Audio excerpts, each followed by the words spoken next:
அனைவருக்கும் வணக்கம். கண்ணுடையர் என்பவர் கற்றோர், முகத்திரண்டு புண்ணுடையோர் கல்லாதவர் என்பார்கள். கற்றவர்களுக்கு சென்ற இடமெல்லாம் சிறப்பு என்று சொல்வார் ஔவையார். அத்தகைய வாக்கிற்கிணங்க நமது தமிழக அரசு தொடர்ந்து புத்தக கண்காட்சிகளை நடத்தி வருகிறது. அந்த வகையில் தென்காசியில் 4வது புத்தக கண்காட்சி மிக சீரும் சிறப்புமாக 30ஆம் தேதி முதல் 8ஆம் தேதி வரை நடைபெறுகிறது. மிகப்பெரிய புத்தக நிலையங்கள்லாம் தொடர்ந்து அங்க வர இருக்கிறது. கிட்டத்தட்ட ஒரு 70க்கும் மேற்பட்ட கடைகள் அங்கு அமைக்கப்பட இருக்கிறது. அது மட்டுமல்லாமல் பேராரமிக்க பேராளர்கள்லாம் வந்து பேச போறாங்க. பட்டிமன்றம், கலை நிகழ்ச்சிகள்லாம் நடக்கிறது.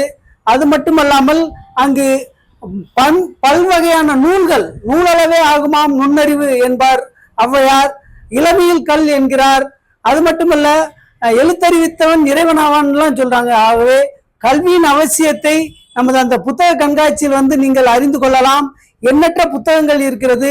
பண்பாடு, கலாச்சாரம், நாகரிகம், அரசியல், தத்துவம், வரலாறு, இலக்கியம் போன்ற பல படைப்புகள் அடங்கிய லட்சக்கணக்கான நூல்கள் வர இருக்கின்றன.